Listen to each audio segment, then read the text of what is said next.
풍성한 삶으로의 초대 네 번째 영상에 오신 여러분 환영합니다. 반갑습니다. 어느덧 풍성한 삶으로의 초대 만남이 중반부를 넘어서 네 번째 영상이 됐네요. 지난 영상에서는 저희가 행복에 대한 이야기를 해봤는데요. 사람들이 추구하는 네 가지 행복, 우리가 피같이 소중하다 여겼던 사피, 쾌락, 명예, 권력, 재산에 대해서 이야기를 했는데, 목사님, 이렇게 새로운 장소에 와서 기분이 들뜨는 것은 역시 쾌락에 가까운 건가요? 그렇죠. 이런 것을 누릴 수 있다는 것이 쾌락이라고 할 수 있겠죠. 네, 그런데 우리가 인간이 누리고 싶어하는 행복의 조건 말고 하나님이 인간에게 주고 싶어하는 행복의 조건도 두 가지가 더 있었거든요. 혹시 이강 씨 기억하실까요? 네, 당연히 기억하죠. 그걸 어떻게 생각하시는지 모르겠는데, 무조건적인 사랑, 그리고 삶의 목적, 이 두 가지 맞나요? 와, 너무 잘 기억하고 있는데요. 제가 기억은 잘 나고 있는데, 솔직히 말씀드리면 이 두 가지가 제 마음속에 와닿지는 않는 것 같아요.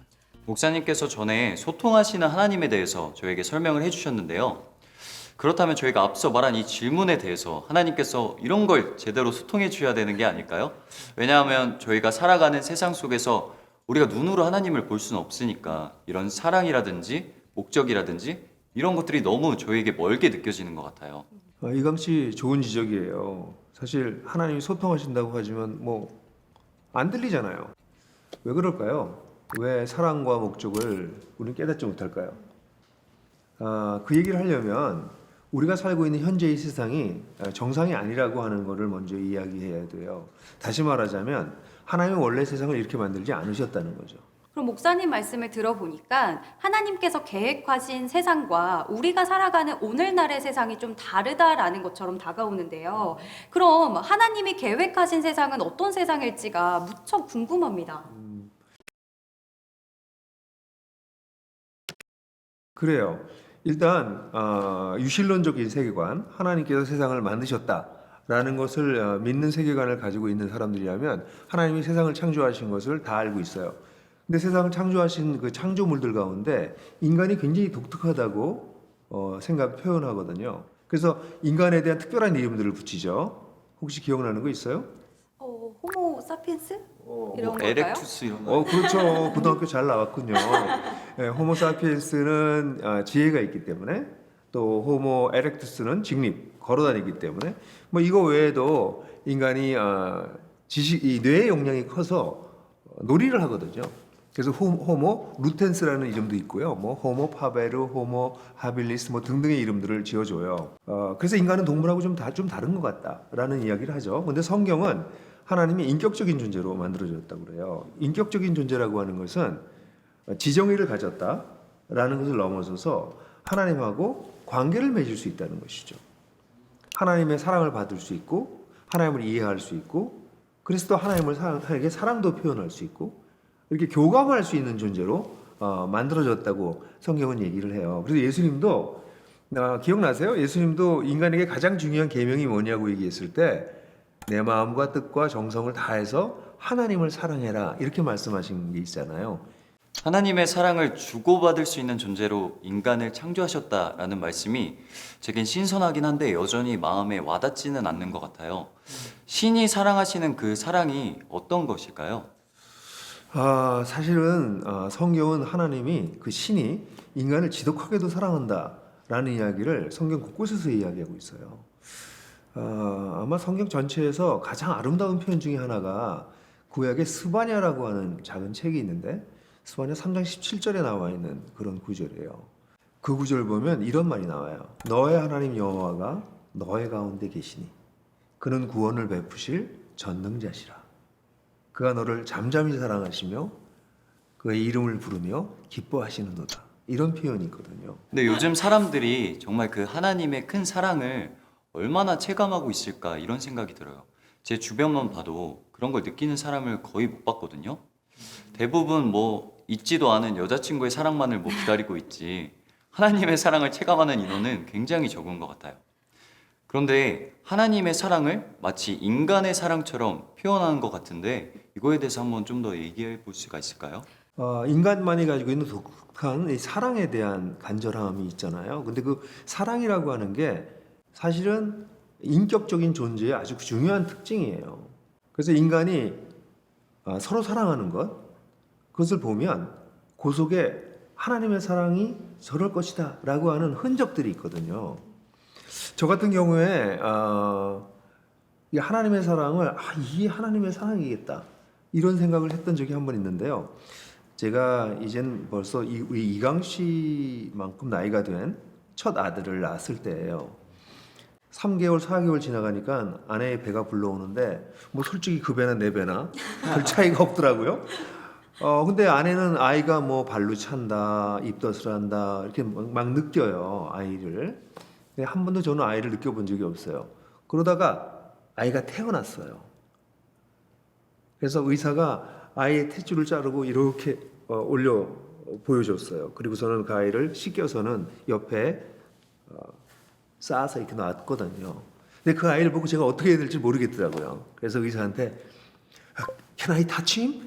내가 그 아이 좀 만져도 돼요? 그랬더니 의사가 하는 말이 It's your baby. 네 아이야, 네 맘대로 해. 뭐 이런 얘기였죠. 그래서 제가 그 아이의 이렇게 처음으로 아이를 만졌어요. 처음으로 제가 경험한 거죠. 근데 놀라운 게요. 그때 제 눈에서 막 눈물이 줄줄줄 나오더라고요. 그러면서 기도했어요. 하나님께 이 아이를 위해서. 정말 순수한 기도를 제 일생에 아마 그렇게 순수한 기도를 드린 적이 있나 싶을 정도로 순수한 기도를 하면서 나중에 가만 생각해 보니까 도대체 내가 왜 이랬지? 처음 만난 앤데 아니 내 아이여서 그 순간에 제가 알았어요. 하나님이 인간을 이렇게 사랑하시는구나. 당신의 형상대로 만드셨기 때문에 우리를 그토록 사랑하시는구나 하는 걸 느낀 적이 있죠.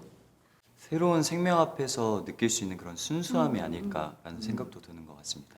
사실 이렇게 인간은 이 하나님의 이런 사랑을 경험하고 누리고 살도록 만들어졌어요.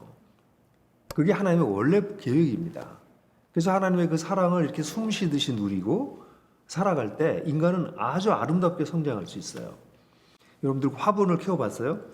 화분을 아주 좋은 환경에 좋은 햇빛 아래 물을 잘 주면서 키우면 그냥 화분은 잘 커요.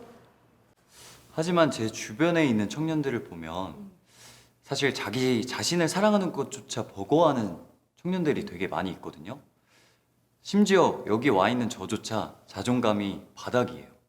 그래서 이러한 저희 같은 사람들에게 하나님의 그 사랑이 때로는 너무 사치같이 느껴지기도 하는 것 같아요. 그래요. 그것은 하나님의 사랑을 개념적으로만 생각할 뿐 진짜 하나님의 사랑을 받지 못해서죠. 만약 하나님의 사랑을 정말 누리게 되면요. 나를 하나님이 만드셨다고? 나를 하나님께서 만드셨네. 그럼 나한테 독특한 가치를 주셨겠네. 이런 생각을 하죠. 그래서 자기를 사랑하게 돼요. 자기를 사랑한다는 것은 이기적이 된다는 것을 뜻하는 건 절대 아니에요. 자기를 있는 그대로 받아들이고 자기의 장점을 수용하고 동시에 자기의 약점도 수용하고 그래 있는 그대로 수용하면서 사랑하는 그런 자기 수용의 진정한 사랑에 이룰 수 있다는 것이죠. 하나님의 사랑을 누릴 때. 그러면 하나님의 사랑을 누릴 때 우리가 하나님의 관점으로 나를 바라보기 때문에 나를 사랑할 수 있다라는 말씀이신 거죠. 맞아요. 사람들이 자기를 사랑할 수 없는 이유는요. 자기 속에 사랑이 없어서예요. 근데 그 사랑은 자기가 쥐어짜서 만드는 게 아니라 어디선가 흘러 들어오는 거거든요. 근데 하나님이 그 사랑을 우리에게 주시기를 원하시는 거죠. 그런데 그 하나님의 사랑이 자기 사랑으로 연결된다는 그 점은 되게 독특하게 느껴지기도 하는데요. 그런데 사실 저희 같은 제 모습만 보더라도 저의 수많은 모습 중에 제가 싫어하는 모습들이 분명히 있잖아요. 그런 모습까지 어떻게 사랑해야 될지 저는 그걸 잘 모르겠어요. 이강 씨 조금 급하긴 해요. 지금 우리 현재의 모습이 아니라 하나님께서 원래 만드셨던 원래의 계획에 대해서 얘기하고 있잖아요.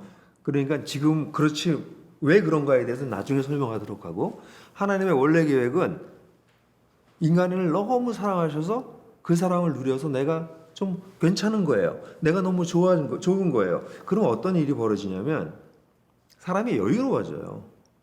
하나님이 나를 이렇게 사랑하셔? 이렇게 나를 특별하게 대우하셔? 라는 마음을 알게 되면 딴 사람들도 그러시겠네? 딴 사람도 소중하네? 그래서 성경에서 얘기하는 내 이웃을 내 몸과 같이 사랑하라, 서로 사랑해라 라는 말이 부담스럽고 어려운 게 아니라 어떤 면에서 굉장히 자연스러운 그런 것이 되는 거죠. 하지만 대부분의 사람들은 되게 개인주의이고 되게 이기적인 경우가 많잖아요. 맞아요. 근데 이기적이라 해도요, 사람들한테는 다른 사람을 사랑하고 싶어 하는 흔적이 있어요. 이렇게 대화를 나누면서도 우리는 사랑받고 존중받기를 원하잖아요. 늘 그렇잖아요. 우리에게 그런 흔적이 남아 있어요. 사랑받고 싶은, 또 사랑하고 싶은. 그뿐만 아니라 우리가 세상이 약육강식으로 돌아가잖아요. 극단의 경쟁 속에서 막 불의가 행행하고 사람들이 사랑받지 못하고 처참한 삶을 살고 있고 그러면 화나잖아요. 이러면 안 되지. 인간한테 이러면 안 되지. 이런 생각이 들잖아요. 그런 것이 인간이 가지고 있는 그 남아있는 흔적이라고 말할 수 있죠. 그게 사실 성경에서 원래 만드신 하나님의 계획이에요. 근데 우리가 이렇게 서로 사랑하게 되잖아요. 그럼 그 다음엔 우리가 살고 있는 세상에 대해서도 좀 다른 생각이 들어요. 하나님이 만드신 이 아름다운 세상을 우리가 어떻게 하면 더 잘 멋지게 만들어낼 수 있을까? 창조적으로 아름답게 만들 수 있을까? 이런 생각을 하거든요. 사실 하나님이 세상을 이렇게 만들고 사람을 사랑하시고 서로 사랑하게 만드시고 난 다음에 하신 말씀이 창세기에 보면 이런 말씀이 나와요. 생육하고 번성해라. 그래서 땅을 다스려라. 이렇게 말씀하시는 거죠. 이 세상을 너에게 맡긴다. 잘 다스려라. 이렇게 말씀하시는 거죠. 그렇지만 인간이 마음대로 세상을 훼손하고 파괴하는 바람에 지구의 이런 기후 위기나 환경 파괴와 같은 이런 문제들이 일어나고 있잖아요. 그래서 이러한 것들을 봤을 때 과연 하나님께서 인간에게 이 땅을 정복하라고 말씀하신 이 말씀이 정말 타당한 것일까에 대한 의문이 드는 것 같아요. 근데 이 창세기의 요 말씀은 생육하고 번성하고 이 땅을 다스려라 하는 말씀은 많은 오해와 오용을 가져왔어요. 사실 누구한테 다스림을 받은 적 있어요? 딱히 없는 것 같은데. 있을 텐데 군대에 있을 때 누구 다스림 안 받았나요? 학교 다닐 때 누가 나를 이래라 저래라 하지 않나요? 직장에서도 마찬가지죠. 다스림을 받는 건 다 기분이 나빠요.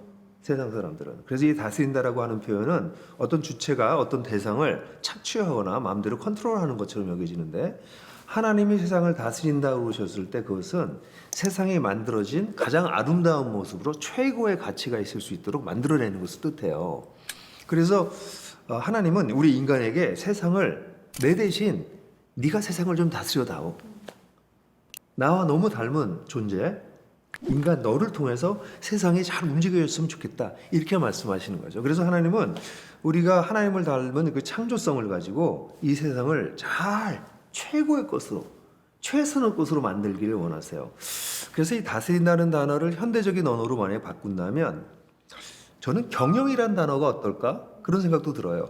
경영이란 단어가 극단의 이윤을 추구하는 행위로 오해될 수 있지만 사실 경영한다는 것은 상대방이 어떤 조직이 최고의 가치를 가질 수 있도록 맥시마이즈하는 최선의 모습이 될 수 있도록 이끌어가는 것을 뜻하는 거거든요. 사실 저는 하나님이 세상을 지금 경영하고 계시다고 생각해요. 그리고 우리들을 부르셔서 인간을 부르셔서 이 피조 세계를 가장 아름답고 원래의 계획대로 최고 모습이 될 수 있도록 너희들이 좀 해봐라. 이렇게 말씀하신다는 것이죠.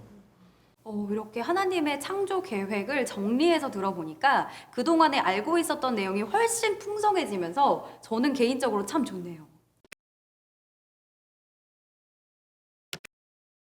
저는 그 계획이 좋아 보일지는 모르지만 우리가 실제로 살아가는 세상은 내가 잘 살고 잘 먹고 살기 위해서 누군가를 짓밟고 성공해야 되는 이 드라마 보셨는지 모르겠어요. 오징어 게임과 같은 무한 경쟁의 사회잖아요. 저는 이런 사회를 봤을 때 이게 풍성해 보이거나 아름답게 보이지는 않는 것 같아요. 오징어 게임만이 아니고요. 사실 많은 드라마와 소설, 예술 작품들이 우리가 살고 있는 세상에 얼마나 깨어져 있는지를 사실 보여주고 있잖아요. 그 깨어짐의 이유를 성경에서는 하나님과의 관계가 깨어졌기 때문에 이렇게 정말 끔찍한 세상이 되었다라고 설명하는 것이죠. 하나님과의 관계가 깨어졌기 때문에 하나님을 잘 알지 못하고 또 하나님을 잘 믿지 못한다는 그 말씀이 논리적으로는 이해가 되는 것 같아요. 그래서 그런지 몰라도 요즘 청년들이 그냥 자기가 믿고 싶은 그 신념을 아예 그냥 신처럼 생각하고 믿고 있는 것 같아요. 아니면 어차피 차라리 내 인생 그냥 나만 믿고 가자. 그러니까 이렇게 생각하는 청년들도 굉장히 많거든요. 맞아요. 대부분의 사람들이 신에 대해서 잘 몰라요. 알 수 없어요. 관계가 끊어져 있으니까.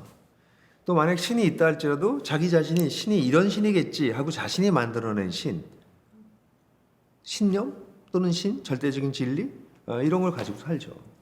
저도 근데 그럴 때가 있는 게 기도를 하면서도 진짜 잘 하고 있나? 정말 하나님이 듣고 계신 건 맞나? 라는 생각이 들 때가 있거든요. 하나님이 내 기도를 들으시냐 정도를 떠나서 하나님이 너무 모호하고 더 나아가서는 신이 뭐가 있어? 신은 존재하지 않아. 신은 죽어버렸어. 또는 신을 조롱하기도 합니다. 그러니까 하나님으로부터 무조건적인 사랑을 못 받는 정도가 아니라 이 관계가 깨어져 있으니까 근본적인 관계가 깨어져 있으니까 사람들은 자신의 가치를 발견하기도 사실 좀 어려워요. 사람이 자신의 가치를 발견할 때 대부분의 경우엔 누구랑 비교하게 되거든요. 모든 영역이 그래요. 외모, 지적인 능력, 모든 것이 비교하거든요. 비교하기 시작하면 나보다 못한 사람을 만나면 우월의식을 느끼고 나보다 잘난 사람을 만나면 열등의식을 느껴요. 그래서 사람들은 이 절대적 기준, 곧 하나님이라고 하는 분을 제거해버렸으니까 어쩔 수 없이 딴 사람하고 비교하면서 끊임없이 열등의식과 우월의식 사이를 왔다 갔다 하는 거죠. 그러면 자기를 있는 그대로 사랑하기에는 거의 불가능해집니다. 목사님 혹시 제 마음 지금 보이시나요? 제가 일부러 조끼로 가리고 왔는데 요즘 저의 마음 상태를 아주 그냥 꿰뚫어 보신 것 같아요. 저도 요즘 그 열등의식과 우월의식 사이를 정말 왔다 갔다 하고 있었거든요. 근데 저도 그런 것 같아요. 뭐 자꾸 비교하게 되고 세상의 성공 기준에 맞추려다 보니까 그거에 맞춰서 따라가고 있는 제 모습을 계속 발견하게 되더라고요. 대부분의 현대인들이, 특별히 젊은이들이 이 심각한 굴레에서 벗어나기가 굉장히 어려워요. 그래서 아예 젊은이들은 처음부터 불행하게 느껴요. 그리고 뭔가 꿈을 꾸면 뭔가 이루어질 수 없는 꿈, 또 어떤 때는 건전하지 못한 욕망 이런 걸 갖길 원해요. 그렇게 사방에서 보여지고 마치 그걸 가질 수 있는 것처럼 얘기해 주거든요. 근데 결국 그게 가질 수가 없다는 것을 발견하게 되죠. 많은 경우에. 그럼 사람들은 좌절하죠. 그러다 좀 심하면 자기 인생을 점점점 포기하기 시작해요. 제가 제일 슬픈 것은 오늘날 젊은이들이 꿈도 꿔보기 전에 나는 루저야 이렇게 생각하는 거예요. 근데 이렇게 포기하게 되면 나타나는 현상이 뭔지 아세요? 처음에 게으름으로 나타나요. 그뿐만 아니라 이게 좀 심해지면 게으름은 자기를 이제 포기하기 시작하는 거거든요. 자기를 학대하기도 해요. 자기를 괴롭히는 거죠. 자기가 싫으니까. 심할 땐 자기가 미우니까. 이러다 보면 자기를 잊고 싶어지거든요. 잊고 싶어서 하는 게 중독이에요. 젊은이들이 굉장히 이런저런 중독에 많이 노출되어 있는데 뭐 게임에도 중독되고 인터넷, 뭐 포르노, 술, 쇼핑, 쇼핑은 돈이 있어야지. 어쨌든 뭐 관계, 뭐 이 다양한 중독에 사로잡히는데요. 중독의 특징이 뭔지 아세요? 중독된 순간 자기를 잊어버려요. 자기를 잊고 싶은 거예요. 그러니까 하나님과의 단절은 이런 무서운 결과를 우리에게 가져오고 있는 것이죠. 근데 듣고 보니까 하나님과의 단절이 나와의 단절까지 이어진다라는 게 저는 무척 좀 섬뜩한 것 같아요. 저도 한 개인의 그 불완전한 삶의 원인이 바로 하나님과의 관계 단절에서부터 올 수 있다는 점이 뭔가 자꾸 마음에 걸리는 것 같아요. 사실 그렇게 자기 자신을 사랑하지 못하게 되면요. 다른 사람을 사랑할 수가 없어요. 내가 여유가 없는데요. 내가 편하지 않은데요. 내가 누굴 사랑할 수 있겠어요. 제가 꽤 오래된 일이에요. 잠실 지하도를 걷고 있을 때였어요. 근데 잠실을 걸어가고 있는데 어떤 아이가 앙앙 울면서 엄마를 따라가는데 제 아들 나이쯤 됐어요. 그 사람 많은데 이 아이가 앙앙거리면서 엄마를 따라가는 거예요. 그러니까 제가 화가 나서 엄마한테 아니 이러다 애 잃어버리면 어떡하려고 그러냐고 가서 이제 엄마한테 이렇게 치려고 가서 뭐 얘기를 좀 하려고 이렇게 가까이 갔더니 엄마는 아이를 업고 있었는데 엄마 얼굴이 절망에 가득한 얼굴이었어요. 말을 붙일 수 없더라고요. 제가 그 순간을 제가 잊지 못해요. 그토록 사랑하는 자기 아이도 자기 고통이 너무 겪고 힘들면 사랑할 수 없다는 거죠. 자신을 정말 사랑하지 못하면 이웃도 옆에 있는 사람도 자식조차도 사랑하기 어려워요. 사실 그 사람은 이 깨어진 세상, 이 세상의 비정상적인 세상을 회복하기 위해서 이런저런 노력을 많이 하긴 하거든요. 인류의 문명사, 인류의 역사가 사실 이런 교육, 정치, 문화, 경제 이 모든 영역에서 인간이 좀 더 잘 살게 하려고 애를 쓰다가 만들어진 유산들이에요. 그런데 인류가 점점 발전한다 할지라도 다른 사람을 사랑할 수 없다면 사실 그런 진보가 별로 의미가 없는 거죠. 그래서 그런지 몰라도 저는 인간관계에 있어서 공허함을 느낄 때가 굉장히 많아요.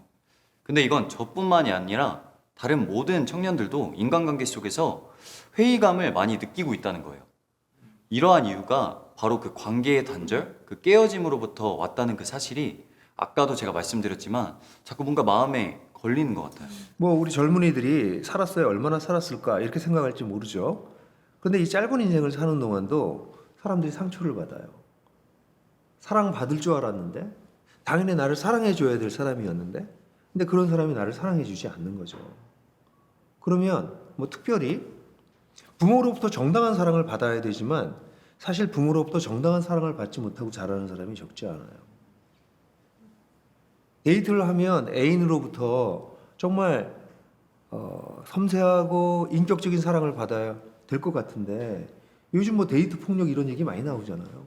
이해할 수 없는 일이 벌어지는 거죠. 사랑을 받아야 되는데 사랑 대신에 폭력을 받는다니요. 학교에서도 회사에서도 우리는 사실 이 관계에서 서로 사랑하지 못해서 수많은 깨어짐을 경험하고 있는 것이죠. 서로를 사랑하는 것도 이렇게 어려운데 그럼 세상을 돌보는 일은 더 어려울 것 같아요. 너무나 당연한 얘기예요. 사람과 사람과의 관계가 깨어지고 나니까 그 다음에 사람들은 이 세상을 어떻게 잘 돌볼까 하는 생각보다는 이 세상을 어떻게 이용해 먹을까만 생각하는 거죠. 사실 현재 지구의 상태가 얼마나 심각한지는 굳이 제가 얘기할 필요가 없어요. 온갖 문명학자들이, 과학자들이, 생명학자들이, 기후학자들이 지금 우리의 상태가 얼마나 끔찍한지를 이야기하고 있잖아요.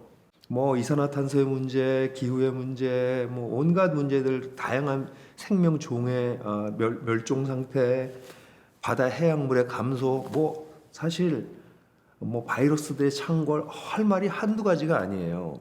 서로 사랑하지 않는 사람들은 결국 자기밖에 몰라요.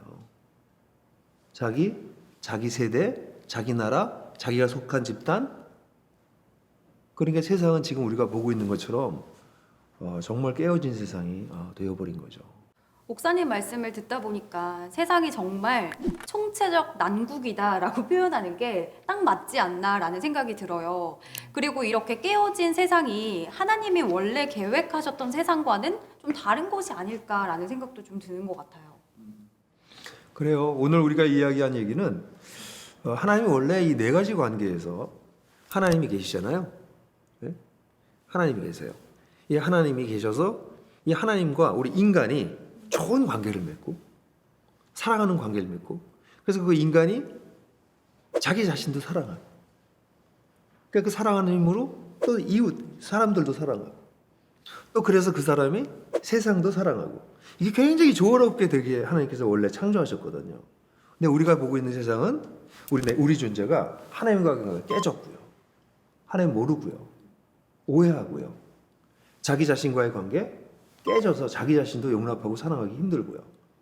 그러니 자신과 다른 사람들의 관계 깨져서 어떤 땐 자기 자식조차 사랑하기 힘들고요. 그러니 자신이 세상을 잘 돌봐야 될 사람들이 이 세상도 완전히 깨져버린 거죠. 총체적 난국. 그 정확한 표현이에요. 그럼에도 불구하고 이 세상에는 이러한 상황 속에서도 열심히 살아가는 사람들이 있잖아요. 예를 들면 종교를 통해서 신을 경건하게 추구한다든지 교육을 통해서 자기 자신을 열심히 갈고 닦아서 자기 개발을 하고 주위에 있는 이웃을 또 도와주기도 하고 아니면 정치, 경제를 통해서 세상을 조금이라도 좋게 개혁하려고 하는 사람들이 여전히 남아 있잖아요. 맞아요. 인간은 정말 독특한 존재예요. 우주에 이런 존재가 없어요. 동물들은 절대로 이런 문명을 만들어내지 못해요. 그래서 인간은 진보를 이루어왔어요.